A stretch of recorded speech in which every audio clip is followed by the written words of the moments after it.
Good afternoon, everyone. Welcome back to Letters of Light. We are starting with the letter Peh today. You should have two sheets in front of you, one which is like the source sheet, and the other is a chart that says Hebrew alphabet ordinal values. Just so I explain it very quickly, because I don't want to get too bogged down in it later. You're familiar that each Hebrew letter has a numerical value. That's not what this sheet is about. The numerical value of the letter Chaf, right, is 20, not 11, right? The numerical value of the letter Resh is 200, not 20, okay? The ordinal value is the value that the letter has in its position in the letter in the alphabet. Now, so when the Mekubalim will use gematria, when they're talking about taking the numerical value of a word or a letter, they'll use the value of the letters, right? They'll also use the atbash system, which is replacing the first letter with the last letter and using those gematrias in that way also. And this is a third system, which is the ordinal level, which is the ordinal position of the value of the letter, and that has its own gematria system. So you have different systems we use to get to different kinds of results. It's fascinating to see how they all, mesh together. Maybe one day AI will be smart enough to help us figure it all out, because I certainly can't. Too much information for me. Okay, so last week we spoke about the Ayin, and we said that the Ayin is always looking forward and backwards, right? And it's looking forward towards the letter Peh. The letter Peh, right? Bereshit tells us, "V'yipach ba'apav nishmat chayim." God blew into man the spirit of life. Onkelos says the word lenefesh chaya, the way he translates it is ruach memamlala, which means a speaking spirit, which means that what made man's creation unique in the 7 days of creation was the fact that God gave us the power of speech. And Rashi says that it is man's power of intelligent speech that most clearly distinguishes him from the animals. What makes you not an animal is your power to communicate. Now, if you were to communicate with an animal, what would that communication look like? Yeah. Maybe for some it would be a cat's meow or a ruff if you have a dog. But I can't imagine that an animal. I do believe that animals do communicate, so it's not like they don't communicate, but they don't have an ability of communicating intelligently. When Shlomo Melech was able to understand the language of the birds or the language of the animals, he was able to understand their behavior patterns, how they spoke, but it wasn't intelligent speech. It was understanding how to interpret their behavior. Like when you have a dog that's wagging its tail and it's going rough. There's different kinds of roughs, and some of it are happy, some of it are concerned, some of them are alarming, and whatever it is. So you, as an owner, you're aware that your animals have different ways of communicating. That is what it is. They don't have the ability of forming sentences. Well, I'm contemplating the meaning of life and I'm feeling depressed today. Dogs don't do that. Animals don't do that. All right. So what makes a human being unique is his power to communicate, his power of speech. Maharal says the mouth makes a human being capable of fulfilling the ultimate purpose of creation, to sing the praise of the Lord and to study his Torah. As the psalmist says, the dead do not praise God, right? Why? Because they don't speak, right? But the living do, by virtue of their speech. The power of intelligent speech elevates man to the highest rank among 4 categories of existence. These are the 4 categories of existence. Domem, silent. Tzomeach, sprouts. So you have minerals, vegetables. Chai, living animals. And medaber, that's us. 4 different types of creations in the universe. And the only one that has the power of speech, or I would say speech is connected to intelligence. And by the way, what's so cool is that we're on the precipice of figuring out artificial intelligence, and we figured out how to get there through how? Large language models, through speech.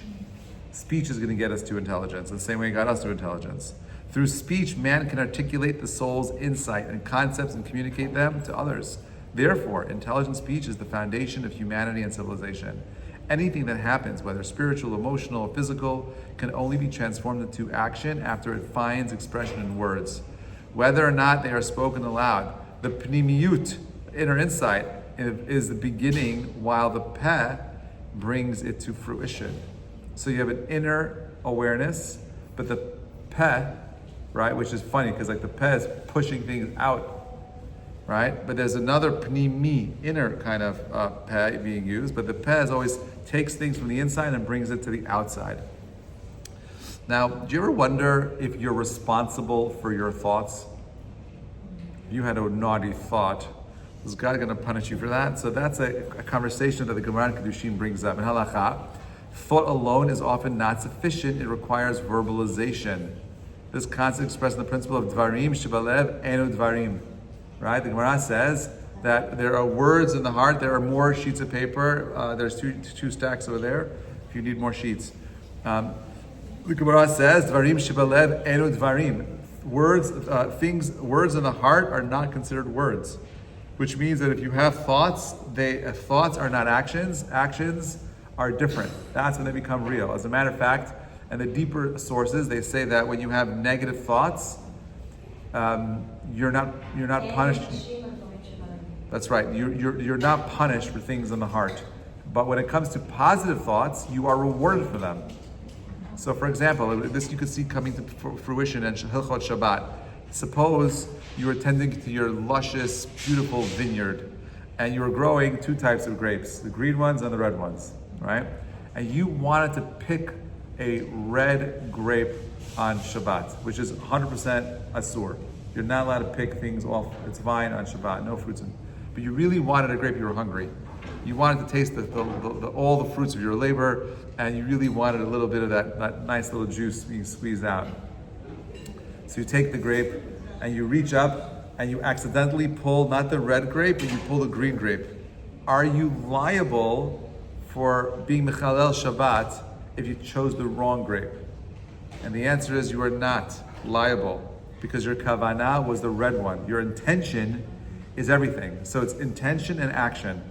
So dvarim shebalev and dvarim and onshim al dvarim. We're not punished for things that are spoken. The Sifri says whenever a mitzvah is introduced with the word zachor, this is actually interesting, it mandates a spoken declaration as part of a fulfilling of the mitzvah. For example, the commandment of zachor et asher asa lecha Amalek, remember what Amalek did to you, requires that at least once each year this portion be read out loud publicly from a Torah scroll. Okay? The Gemara Pesachim says that a mitzvah of reciting the Kiddush at the onset of Shabbat comes from the verse, what do we say? Zechor et Yom HaShabbat b'Kadsho. So whenever you see the word Zachor in the laws of in the Torah itself, it demands that we go ahead and make a public declaration. Harambam in Hilchot Teshuvah says, this is very relevant, we're in the month of Elul, by the way. The month of Elul is the month of Ani l'dodi v'dodi li, the month of I am my beloved as my beloved is to me. The word dodi comes from the word yad b'yad, hand in hand, heart in heart. The word yad, 14, is symbolic of the 14 bones that you have in your fingers. You have 2 in your thumb and 3 in every single joint. Together, that's 14. 14 and 14 is how much? 28 is koach, power. If you got the power, right, it's when you use your hands, that means you have things in your control to make change. This is a month of making change. Okay, so the Rambam says that repentance, teshuvah, means return to the self, to the deepest parts of who you are, is incomplete and ineffective unless one expresses their regret through verbal confession, vidui. In many areas of halacha, even the most heartfelt inner decisions holds no legal status unless it is spoken aloud. For example, in business transaction, neither party can claim they merely intended different terms. It has to be expressed. On marriage, kiddushin has no halachic validity unless the groom verbally says, "Harei mekudeshet li b'tavad zo kedat Moshe v'Yisrael." Ownership of chametz must be renounced aloud before Pesach, despite one's sincere intent to eliminate it from their possessions. So therefore, what we say and how we say what we say, to whom we say what we say, all matters, right? The spoken word matters. Iran, I saw this Khomeini's post a couple of days ago. He says, everyone hates Israel. Everyone hates Israel right now. He's fueling fire. Now, Iran, with Qatar, have been sponsoring open, using propaganda, using old Soviet style, propaganda to infiltrate countries and to sow the seeds of hatred for Jews. This has been going on for 40 years already in the world. And now it's all coming out, it's coming out of the woodworks. But these are people who don't understand, or maybe who do understand, maybe more than we do, that words matter. And how we use words matter. The letter Peh is an expression of the mouth, and it's reminding us of how words matter. So the first part of it is that intentions are amazing, but they have to be followed by words. I can give you the ring, if I can't say the words, will you marry me? It's useless, okay? All right, Shabbat says to fulfill the highest mitzvah, right? Torah study, right? Meditation alone is not sufficient. As the verse says, Vishinantam levanecha v'dibarta bam, right? You shall teach them diligently to your children, and, this is important, speak them. So there's two things here. I say this for parents all the time. Parents, you can tell your kids all you want about how important being Jewish is, but if you're not living it, it's a problem. And if you're living your Judaism without telling them, that's also a problem. You have to do both, action and words. They reinforce one another. Children must absorb Torah from a young age. In fact, Torah study of innocent children, in some ways even greater than that of seasoned scholars, because children have not yet been exposed to the corruption of sin. As soon as a child can speak, he is taught to say, Torah tziva lanu. That's right. Moshe commanded us the Torah to us. And we say, Shema Yisrael, Hear, O Israel. This early initiation is rooted in the idea that Torah is not something external to the Jew. It is part of the very essence, something one fully known to him. And the way we make things known is by repeating it, is by saying it, it's by internalizing it, is by making it real. The Gemara says in Nida, an unborn child in the womb perceives the entire Torah, but at the moment of birth, we all know what happens. The angel comes down, strikes him in the mouth, causing him to forget everything he learned. Before birth, the ability to express thoughts in spoken word does not exist. The embryo has only pure and corporeal perception, separated from the body and without verbal expression. In this pristine state, the child grasps all of the Torah. At birth, when the soul becomes bound to the body, this elevated perception ceases. The angel's stroke is a metaphor for this transition from spiritual to physical consciousness, from perception to expression. The child becomes a medaber, a speaking being who must now relearn and articulate the Torah through physical effort and spoken words. Why does God do that to us? Why does He create a situation where you have all the wisdom, all the knowledge, you know exactly what you need to do, and then, boop, it's all gone? It's not, as they say in Hebrew, zelo fair, right? It's not fair, right? Why does God do that? So there's several answers to that question. I'm a big believer that this answer is the answer to all the things that bother us the most. And that is, God loves you more than you can imagine. And the greatest gift that God can give you is what? Choice. Exactly. The greatest gift He can give you is the power of being you. And the only way you can be you is if you have the ability to choose to be you. Now, He forces it upon you. You don't really have a choice. You are you, whether you like it or not. Now, what's so interesting today is that we live in a generation where people are not happy being themselves. And the way in which they change themselves is through what I call chitzoni means, external means. You know, and I'm not knocking plastic surgery and cosmetic stuff. Like, if you got to do what you got to do what you got to do. But just be mindful that an external change does not create an internal change. And all too often in life, the thing that matters most is the panini, the inner change, is a greater expression of the outer change. Okay, Maharal Bord Hashem says, the newborn's physical and mental faculties become unified, and then sacred task of reclaiming Torah through speech begins. Right? Once those two things come together, our job is to learn how to speak again. We use Torah as a guidebook that teaches us how to speak in the most eloquent ways.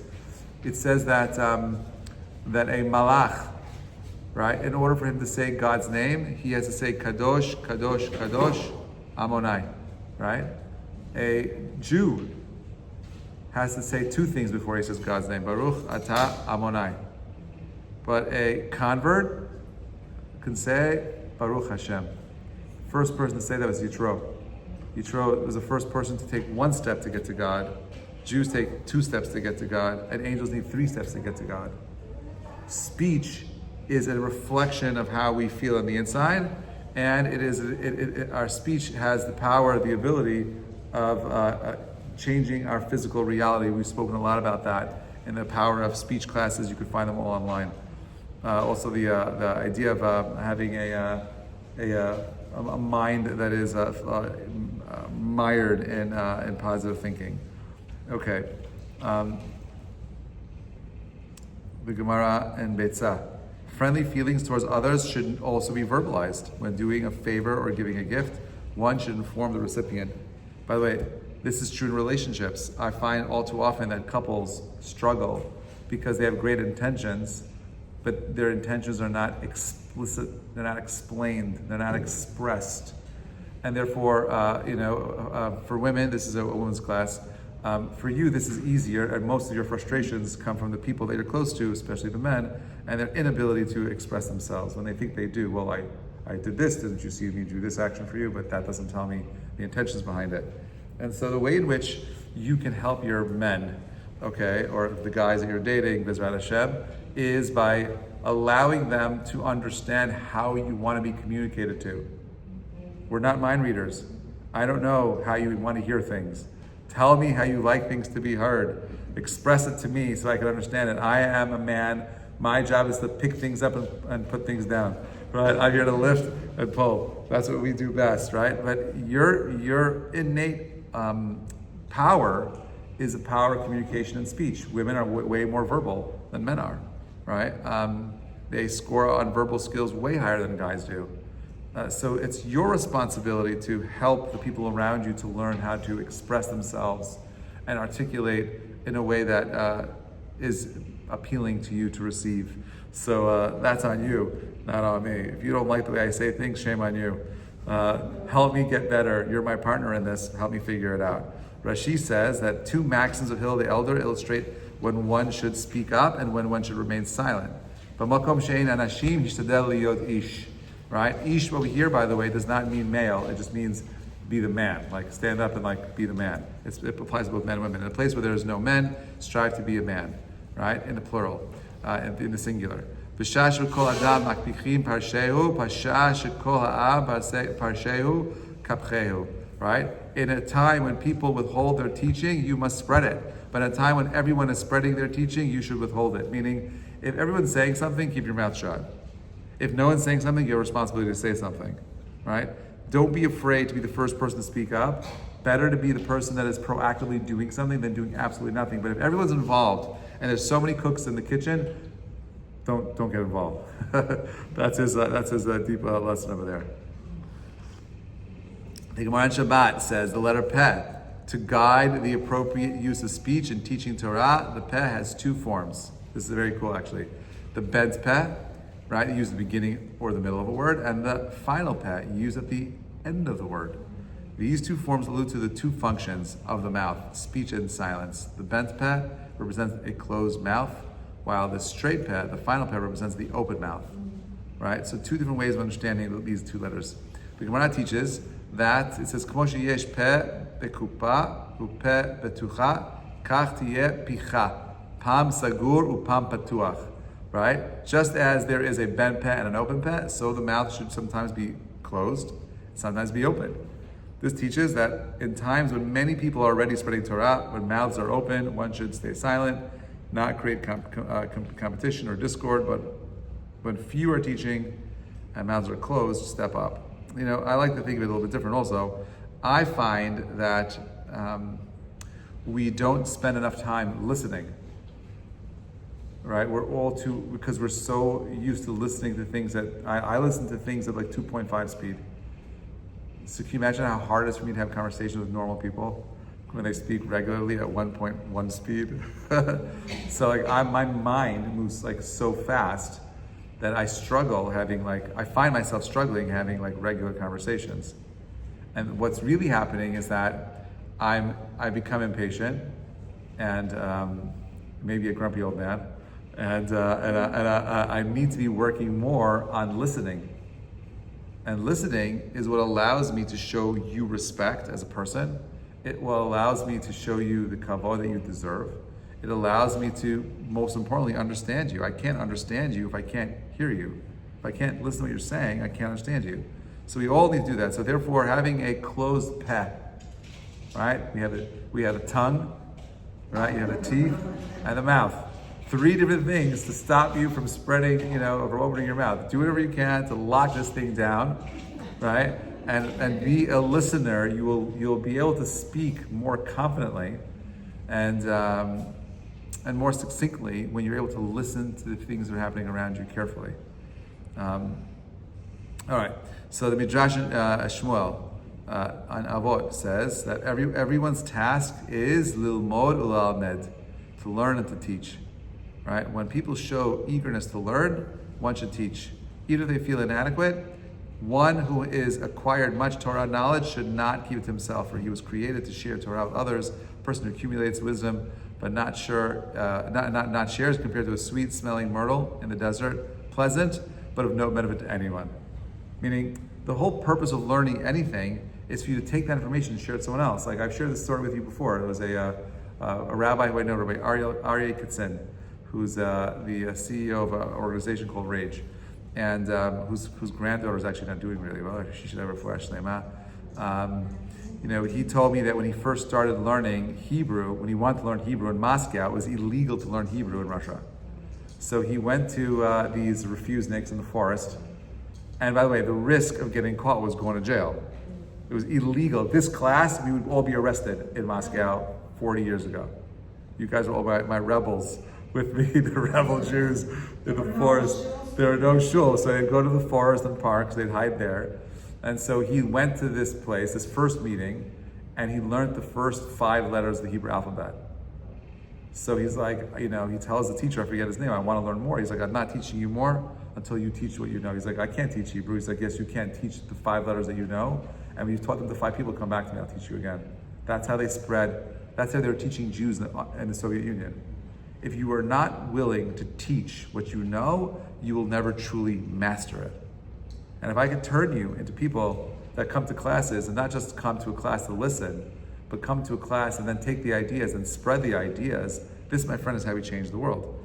That's what the Torah wants. It wants to change the world through our ideas. The Maharshan Shabbat says, the bent peh alludes to a curled fetus who keeps its mouth closed in the womb. The straight final peh symbolizes a newborn child who straightens its body and opens its mouth to speak. Another interpretation identifies the bent peh as symbolizing the flexibility of human speech, the living power to articulate thoughts, which is magical. The final peh found at the end of the word symbolized by the final stage of human existence, death, where the mouth remains physically open, yet functionally sealed. I'm not sure if anyone here has ever been in a room with someone who just passed away, but one of the things you do is you either cover the mouth or you take like a scarf and you tie the mouth closed so that it doesn't remain open out of respect for the person, right? But the mouth drops. That's the final peh, right? The inability to speak. Yeah, so even though the lips are parted, they no longer produce speech. As Rabbi Yaakov Kamenetsky notes, right? The regular letters represent the process of life, while the final form, sofit, symbolize the conclusion and finality of things. That's why they're at the end. So you have beginning letters and end letters. Tefillah zakah, the mouth was given to man to fulfill an ethical mission, to use speech in the service of God. When it does not serve that purpose, it is better to remain closed. And this, by the way, is I would say all of the laws of Lashon Hara is right, so eloquent in these 2 sentences. If you have nothing constructive to say, don't say it.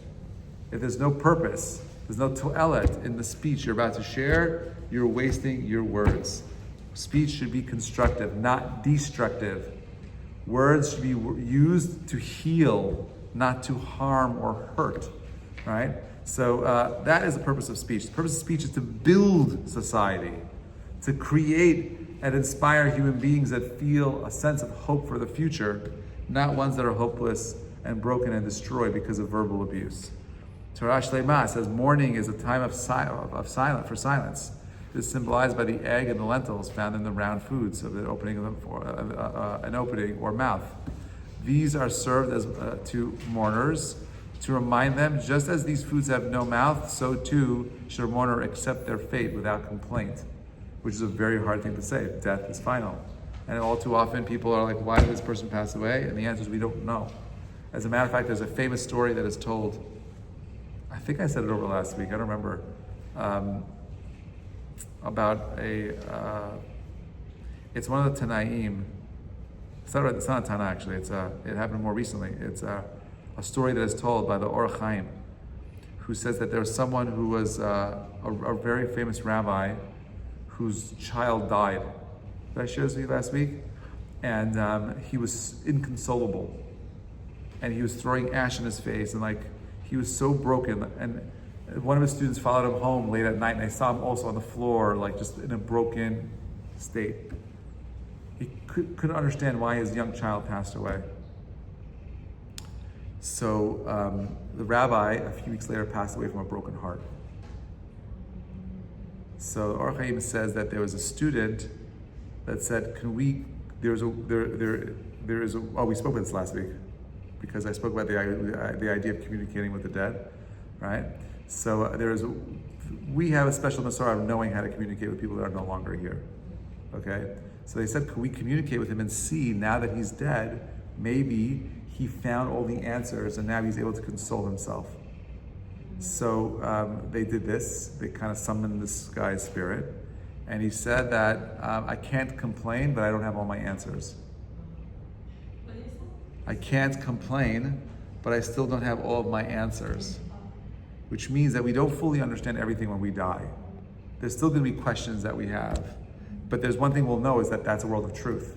There's no more doubt about that reality. But just because we're in that reality doesn't mean we have the mind of God. We're still stuck with the mind of a human being, limited to our ability to understand things. But he felt like somewhat consoled, but his answers were wrong. I just thought that was just fascinating. So here, we're saying that the letter Fe represents this idea that some things can't say anything about it, right? We don't fully have the ability to express all things. We don't fully understand things. Yaakov Shimoni says that he records a debate before the Roman Emperor Hadrian on the virtues of speech versus silence. One side praised the value of speech for communal, industrial, social, and private life. The other defended silence. But when the advocate for silence began to speak, he was interrupted. How could you defend silence using speech? Right? You should be miming, or using, what's it called? Sign language. Right? The debate ended with a verse from the Proverbs. In a multitude of words, sin is not lacking, but one who restrains his lips is wise. Midrash concludes, Hashem does not want man to live in total silence, but to restrain himself from speaking evil. Right? That's what we're here to do. As the Gemara in Zvachim teaches us, Yesh zman shmitzvah l'daber v'yesh zman shmitzvah l'shtok. There's times where it's a mitzvah to open your mouth and speak, and there are times where it's a mitzvah to be quiet. Okay? The Gemara in Sanhedrin says, the spies spoke with their mouth, their peh, what they had not seen with their eyes, their ayin. This is cited in the context of the reverse order letters, ayin and peh. And we spoke about it. That's right. In the acrostic of Eicha, and interpreted in the Maharal to teach that sight, inner perception, must precede speech, expression. Therefore, never say something that you have not verified yourself. And I'll say this again, just because you've seen something doesn't mean you verified it. Today, we live in a world of misinformation. I can't tell you how many people send me the Rabbi, look at it, and I'm like, it's fake. It's fake news. So to see something, we say seeing is believing. It's true and it's not true. Seeing is only believing once you've done your due diligence. And when you're doing and even then, do it again, right? And then maybe it's believing, right? To see means your responsibility to see the entirety of it. Taking the whole thing, understand it, and then speak. Before that, I don't know. Ani lo yodea, I don't know. Maharal, he says, inside, ayin must always precede the word peh. Right? We did this right. The proper communication begins true understanding. The speech should always flow from internal clarity to a vision. Right? Zohar. Dat is hidden in the mouth. Dat gniza b'peh. Dat knowledge is not just intellectual, but also relational. Revealed through speech. The Zohar sees mouth as a primary channel where inner knowledge becomes shared wisdom. That's what we want. How do I take what I know and share it with you? It's only through the power of speech, but it is hidden in the mouth. That's where wisdom is. That's why, God willing, if those of you who have children or are going to have children, the greatest gift you can give your children is teaching them how to read and write. Because the more they can read and write, the more they can articulate how they think. And the more they can articulate clearly how they think and feel, the more empowered they will be in every area of their lives. That's why math is important, but not as important as knowing how to read. If you can't read the instructions, the mathematics won't help. And speech, you could read the stories, but if you can't communicate what you read, you can never express that wisdom. The most important thing is reading and writing. Everything else is irrelevant. Large language models, things like that. How do I make AI with my children? Reading and writing. That's it. Reading and writing. All my kids had reading and writing tutors. All of them, even the smart ones. Because I understand that the more they can do that, the better they will be. Okay, we say, Shema Yisrael Hashem Elokeinu Hashem Echad. Hear, O Israel, Hashem is our God, Hashem is one. The Ayin of the Shema and the Dalet of Echad are written with a large font. Together, Ayin and Dalet spells Ed, right? Witness. This reflects the dual testimony of the eyes. Ayin, the eyes, and the mouth Peh, highlighting the Jew as a witnessing to God's unity, visually through inner awareness and verbally through Shema. Gematria of Ayin, right?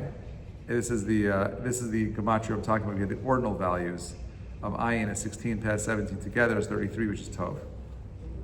Okay, the ordinal value of Ayin, which means that those of you who don't know what ordinal values are, these are the ordinal values. Okay, and they are 16 is the letter Ayin and 17 is Peh. Together 33. Okay, that is Tov. Okay, God saw the light was good. The word Tov is the 33rd word in the Torah, and the combined ordinal value of Ayin and Peh. This alludes to the union of the sight and speech written in the Torah, expression of goodness through perception and articulation. By the way, the two highlighted letters in Ayin and Daled is not just Ed, it's also Da. It's also to knowledge. The witnessing of something is a knowledge of something, is a knowing of the thing itself. Not an accident that those two letters combined and recombined are connected to each other. Sefi Yitzirah, God formed the letter Peh and associated with the mouth with speech. While it does not explicitly say grace is the gift to the mouth, later commentators like the Ramak and the Vilna Gaon associate the Peh with the Sfira of Malchut, whose internal quality is grace, chen. This is paraphrased in Hasidic literature as the Tanya L'Kutei Torah, that the heart of the wise teaches the mouth. This pasuk is cited in connection with Da'at being at the bridge from the inner eye of the heart, the Ayin, to the articulate mouth, the Peh. True wisdom arises when speech is rooted in inner understanding, which leads to words of favor and grace. By the way, when someone says something, the way in which they express it will make you, could endear you to them. You'll feel a sense of closeness, right? Or it'll like scare you and push you away from them.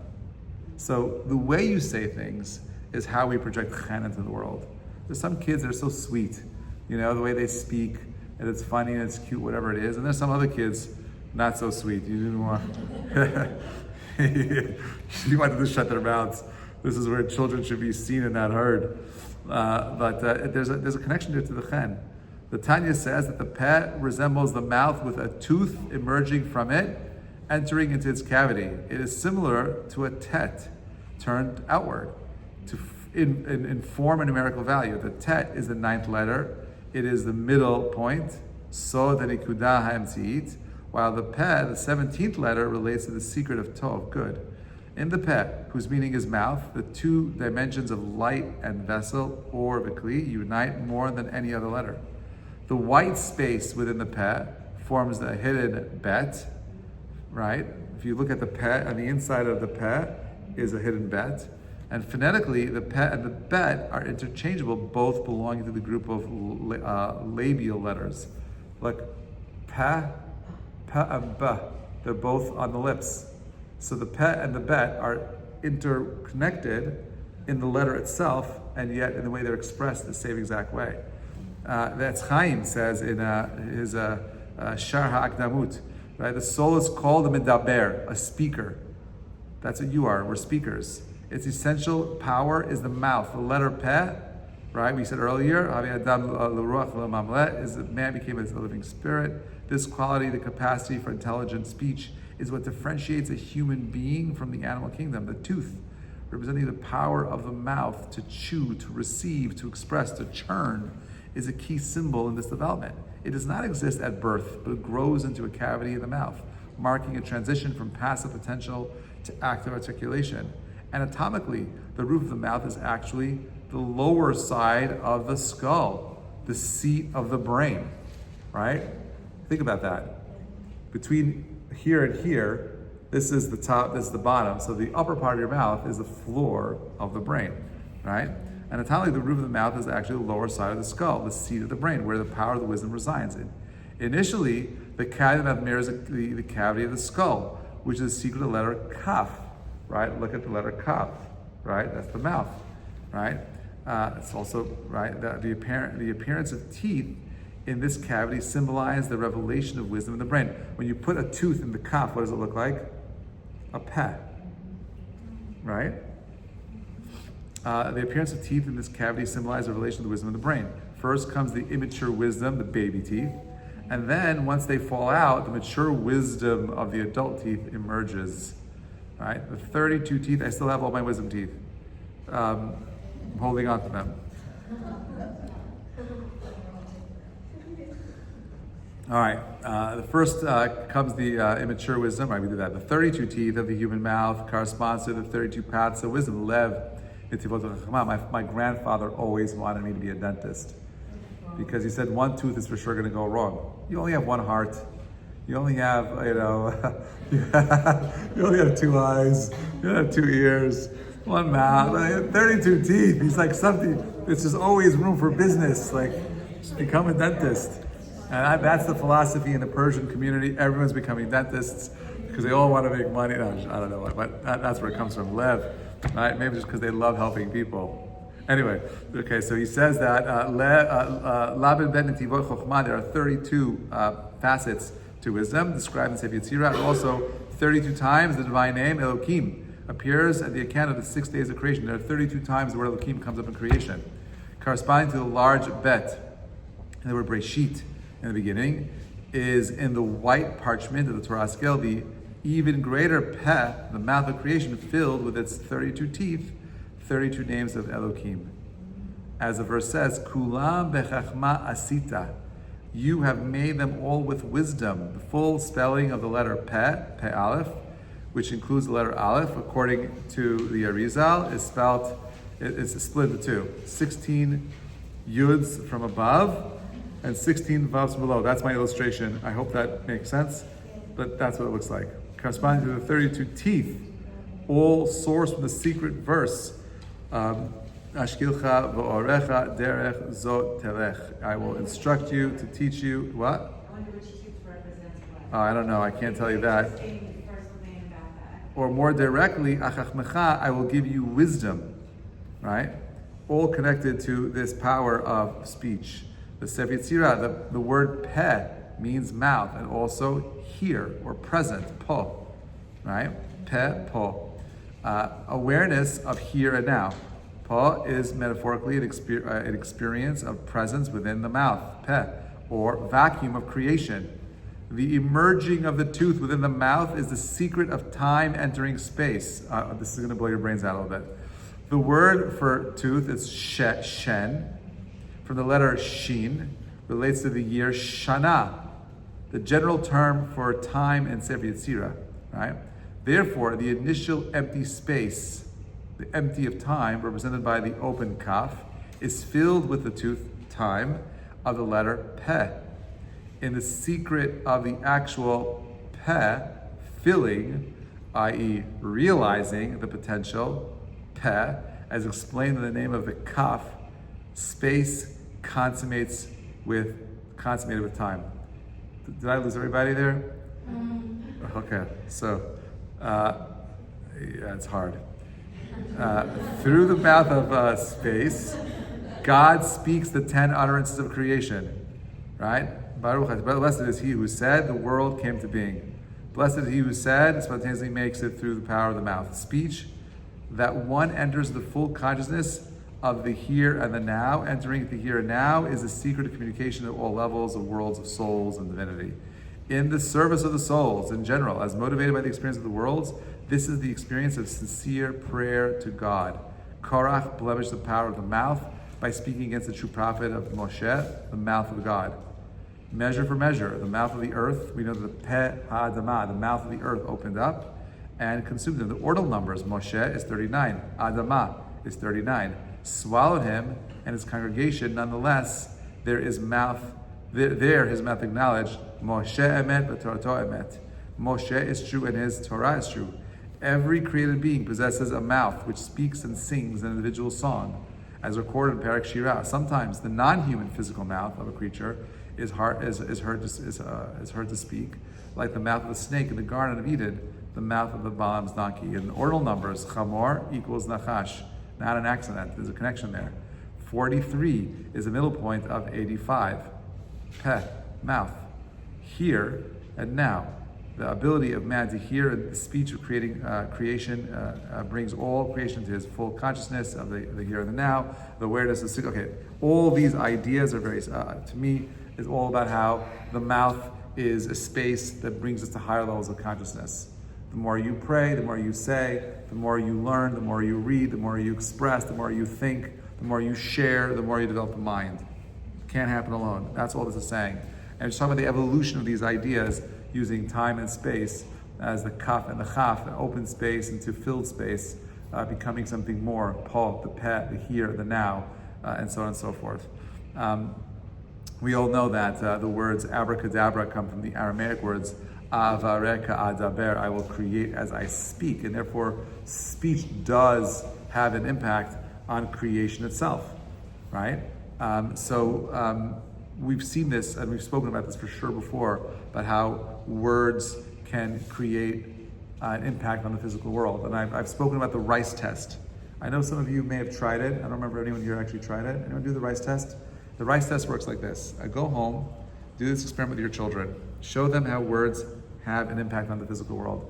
Make yourself whatever kind of rice, Uncle Ben's, whatever rice you use, long grain, basmati rice, whatever the rice is, and make a pot of rice, enough to put into 2 Tupperware. Take this rice, take a spoon of it, put it into 1 Tupperware, another spoon into another Tupperware, and then seal both of them. And then take a marker on 1 Tupperware and write all the negative words you could imagine. Hate, kill, death, whatever it is, bad words, whatever you want to put in there, put it on there. And then take the other Tupperware and write positive words. Love, kind, heal, help, whatever it is. And you'll see that within about 2 weeks, the one with the negative words will become moldy and green. And the one with the positive words will remain fresh. There are YouTube videos of people doing this. If you don't want to do it, you could Google it. It's there. It works. I've tried it years ago, and it works. So I challenge you to try it so that you come back and try to prove me wrong. What's that? I don't know. I tried it with noodles. I just tried it with rice. Just like noodles don't spoil ever, so I can't do it with noodles. But you could probably try with other things also, I imagine. We know that with water crystals, with water crystals, right? I forget the names. The rice test originated from Japan. The staple food of Japan is rice. Actually, the guy that what's his name? Okiyama Nokomoto is the name. I think the guy that actually invented the test. It's his idea. He is from Japan, and he also did the water crystal test, where he proved that when you're using positive words and holding water, on a molecular level, the way the water cells or the water crystals align are more uniform. And when you use negative words, they become disuniformed and like disjointed, disconnected. So that's an example of how words themselves impact the physical world. And that's what the letter Peh is here to remind us of. Nefesh Chaim says most of the Jewish people's power is in its mouth, by the way, for better and for worse, right? How many Jews are helping Mamdani win, unfortunately, right? How many times do you see what I call fake Jews, support, the wrong people? There was in Minnesota last week, there was a bunch of Jews who were reading from the Sefer Torah for, I think it was Rashida Tlaib, right, for some kind of like unity event. And it was really funny actually, because they were reading the part of the Torah where God promises the land of Israel to the Jewish people. So when they realized what they were reading, they started whispering it. They were reading that part really quietly. Like, oh, okay. Not an accident. That's God, he's like laughing up there. Everyone's just like smiling and laughing at these crazy people. They were praying for her? Yes. From her. Yeah. Anyway, these are crazy people. All right, most of the Jewish people, power is in its mouth. In particular, this refers to the potency of the prayer of Israel to arouse the will of God. And you should never, ever give up on praying. This is the month of Selichot. You have the power of completely resetting everything and anything, right? I've said this a couple of times in this last couple of weeks. God did not create an infinite amount of time. He created something called Shana, 1 year. And all we have is God renewing that 1 year. That's all there is. There's nothing more than that. There's just 1 year. How do I know this? Well, look at the months. Look at the days. They're always repeating each other. It's always a repeat. What's today's date? August 26th, right? How is this August 26th different than last year's August 26th? Well, one was on a Tuesday, one was on a Wednesday, right? Okay, but what's the difference between this Tuesday and last Tuesday, or this Wednesday and last Wednesday? There's a cycle that's always repeating itself. Monday to Monday, Sunday to Sunday, Shabbat to Shabbat, Rosh Chodesh to Rosh Chodesh, Rosh Hashanah to Rosh Hashanah. All we have is 1 year, and it's on repeat. The difference between this year and last year is one number, 5785, 5786.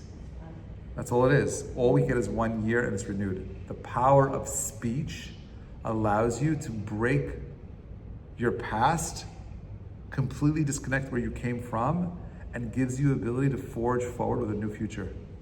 That's what this time is about. That's why we're praying. That's what Slichot is about. Slichot is about the heartfelt, sincere desire to want to become something more, to evolve into something more. And I'd say this, it's really to become the truest part of who you are. Because so much of who you really are has been locked up in a cage because of society, family, circumstances, whatever it is. But the deepest part of who you really are has yet to express itself. And therefore, the month of Elul is about connecting to that part of you. And Rosh Hashanah is about letting it free, right? Unleashing into the world the best parts of who you are. So most of the Jewish people's power is in its mouth. In particular, this refers to the potency of the prayer of Israel to arouse will of God as it were to achieve its request. Knowing that he could not defeat them in war, Balak, the king of Moab, feared approaching the camp of Israel. He sent Balaam to curse them through the power of his mouth.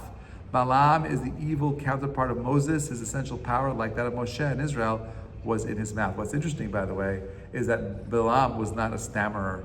He didn't stutter. Moshe was. And that was his superpower, is that he did not speak unless he needed to speak. And when he spoke, people knew that what he said mattered. Because it wasn't easy for him to speak.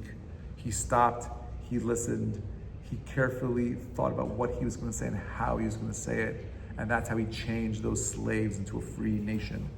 But Midbar Rabbah, our teaches that Bilam's special sensitivity was his inability to know the precise moment, the here and the now, when God daily allows his attribute of anger to express itself. There's a small moment every day where God gets upset, and Bilam knew when that time was. At that moment, he would pronounce the curse. But during the day that Bilam attempted to curse Israel, God did not allow his anger to express itself at all.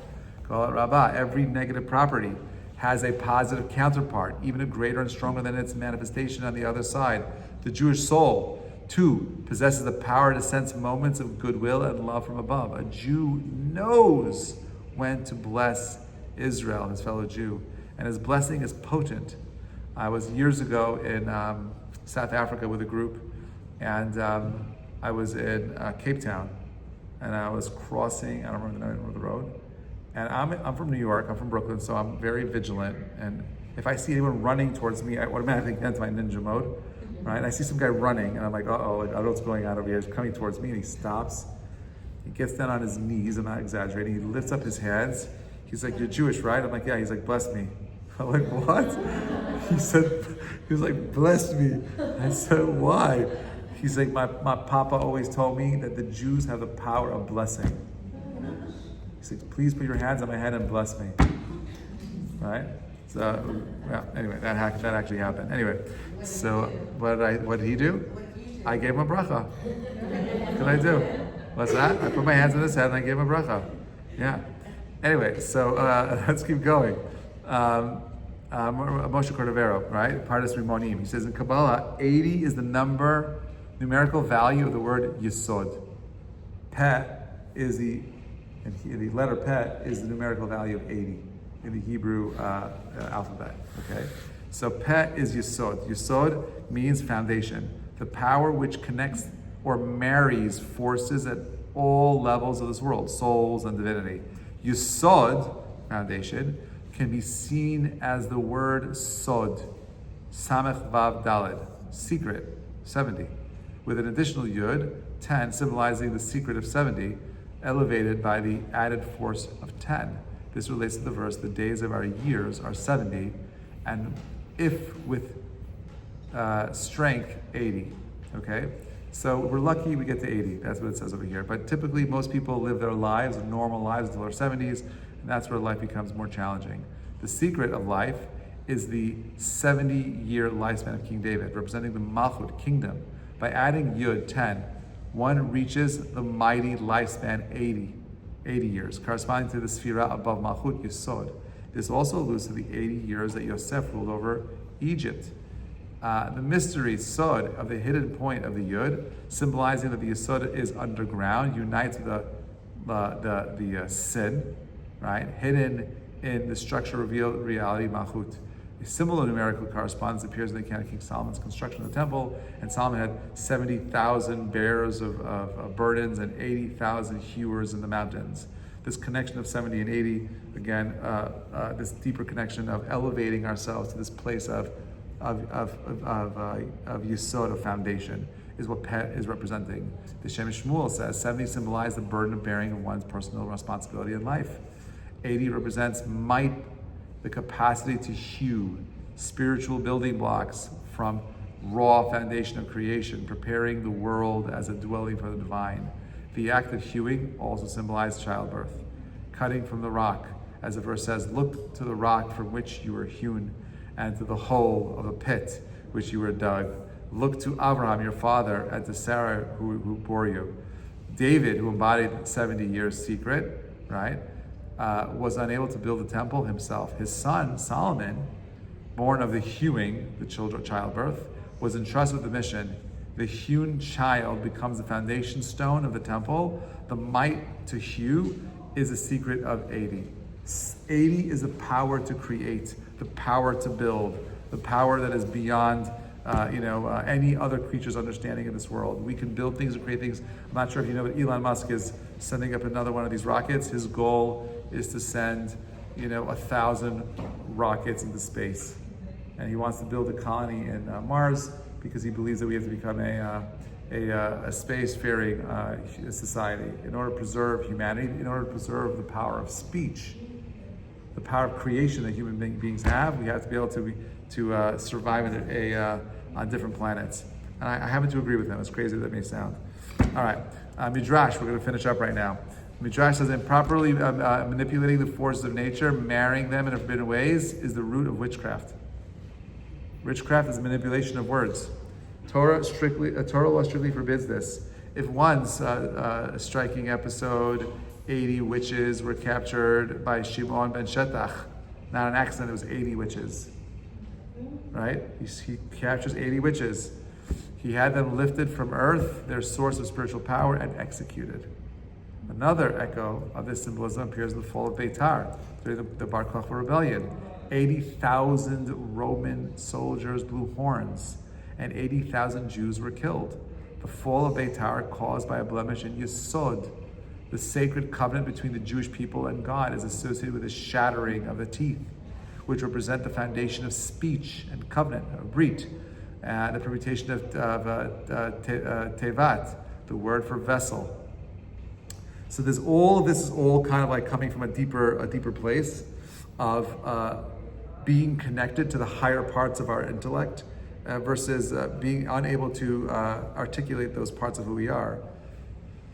The Shoftim, after each judge delivered Israel, the land experienced a time of peace. The longest such period recorded was The 80 years. Peace is the outcome of might. As stated, God will give strength to his people. God will bless his people with peace. Hashem oz la'amo yiten, Hashem yivarech et amo b'shalom. This reveals the hidden meaning of 80 years equals might.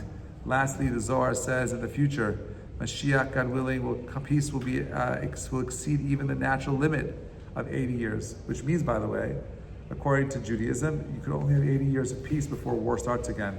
How long ago was the Holocaust? 86 years ago, right?